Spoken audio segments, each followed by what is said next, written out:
आणि बातमी रोहित पवार यांच्या पत्रकार परिषदेसंदर्भातली। अजित पवार यांच्या विमान अपघाताबाबत रोहित पवार आज पत्रकार परिषद घेणार आहेत। सकाळी 10:30 वाजता मुंबईमध्ये पत्रकार परिषद होणार आहे। यामध्ये रोहित पवार आता कोणते नवे गौप्यस्फोट करणार याकडे लक्ष असणार आहे। काल माध्यमांशी बोलताना त्यांनी अपघातावर संशय व्यक्त केला होता। तपास संथगतीने सुरू असल्याचा आरोप त्यांनी केलेला आहे आणि यासोबतच ब्लॅक बॉक्सच्या मुद्द्यावरून रोहित पवारांनी सवाल उपस्थित केलाय। ब्लॅक बॉक्स आग स्फोटापासून सुरक्षित राहतो पण राजकारणापासून सुरक्षित नसल्याचा टोला रोहित पवार यांनी लगावलाय। त्यामुळे आज रोहित पवार काय नेमके घणाघाती आरोप करतात, आरोपांचं लक्ष नेमकं कोण असणार आहे हे बघणं महत्त्वाचं असेल।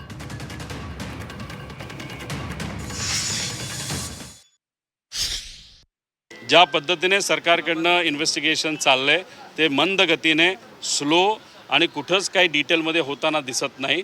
ती VSR कंपनी अजूनपर्यंत ऑपरेशनमध्ये त्या ठिकाणी आहे।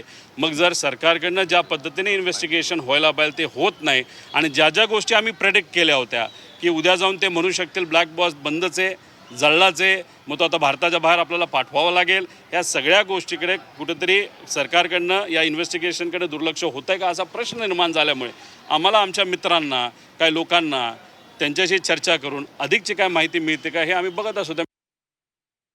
ब्लॅक बॉक्स हा पावसापासून, उन्हापासून, आगीपासून, बॉम्बलास्टपासून सगळ्यापासून सुरक्षित आहे पण राजकारणापासून सुरक्षित नाही। आता ह्याच्यात काय राजकारण चाललंय हे आपल्याला बघावं लागेल, खोलात जावं लागेल। या बाबतीत डिटेलमध्ये जाऊन काय घडलं असावं, कुठल्या नवीन गोष्टी आमच्यापर्यंत आलेल्या आहेत त्या नक्कीच तिथं आपल्यासमोर आम्ही आणू।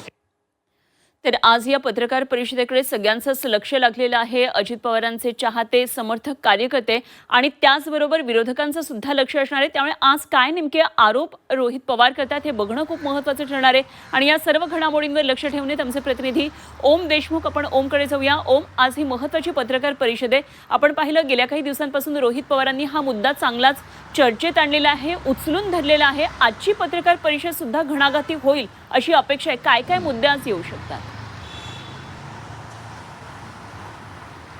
नक्कीच खरं तर अजित पवारांच्या अपघाती निधनानंतर रोहित पवारांकडून सातत्यानं या अपघाताच्या संदर्भामध्ये प्रश्नचिन्ह उपस्थित केले जात आहेत। सातत्यानं रोहित पवार मुंबई, दिल्ली आणि पुन्हा एकदा मुंबई अशा सातत्यानं पत्रकार परिषदा सुद्धा घेत आहेत।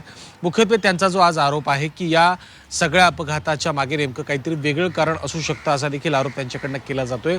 काल ज्या पद्धतीनं त्यांनी माध्यमांशी संवाद साधला त्यातून त्यांनी आणखीन एक असा सूचक इशारा दिलाय की या पत्रकार परिषदेच्या माध्यमातून ते काही मोठा खुलासा देखील करणार आहेत आणि अशी देखील माहिती समोर येते की गुप्तचर काही संस्थांच्या माध्यमातून सुद्धा त्यांनी या सगळ्या प्रकरणाची चौकशी केली जाईल या सगळ्या संदर्भामध्ये हालचाली देखील सुरू केलेल्या आहेत। दुसऱ्या बाजूला जर आपण राजकीयदृष्ट्या पाहायला गेलं तर राजकीयदृष्ट्या हे सुद्धा हे प्रकरण तितक्याच संवेदनशीलपणे आता महाराष्ट्रामध्ये चर्चेलं जाते।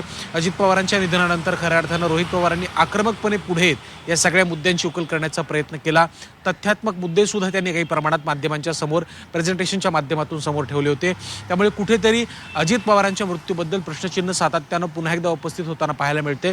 तिसऱ्या बाजूला राजकीयदृष्ट्या जर पाहायला गेलं तर या सगळ्या प्रकरणामध्ये रोहित पवार फ्रंट फूटवर आल्यामुळे कुठेतरी आता राष्ट्रवादी काँग्रेस अजित पवार पक्षाच्या नेत्यांना सुद्धा काल मुख्यमंत्र्यांची भेट घ्यावी लागली।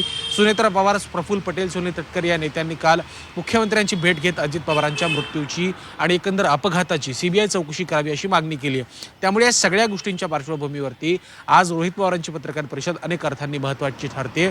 यातला एक शेवटचा मुद्दा जो ब्लॅक बॉक्सच्या संदर्भात काल रोहित पवारांनी सुद्धा उपस्थित केलं होतं की खऱ्या अर्थानं ब्लॅक बॉक्स हा साधारणपणे 1100 डिग्री सेल्सिअस तापमानापर्यंत सुरक्षित राहतो, त्याला कुठलीही इजा पोहोचत नाही।